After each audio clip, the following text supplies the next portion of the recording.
Hello friends, ఈరోజు మనం ఎక్కడికి వెళ్తున్నామంటే ప్రపంచంలోనే అతిపెద్ద వజ్రాల వ్యాపార కేంద్రమైన గోల్కొండ కోటకు వెళ్తున్నాము.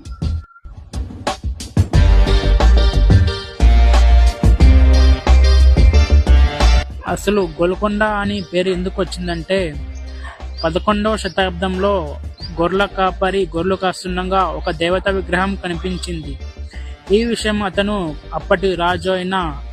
అప్పటి కాకతీయ రాజు అయిన ప్రతాపరుద్రుడికి తెలిపాడు. ప్రతాపరుద్రుడు అప్పటి కాలంలో ఒక చిన్న మట్టి కోటను నిర్మించాడు.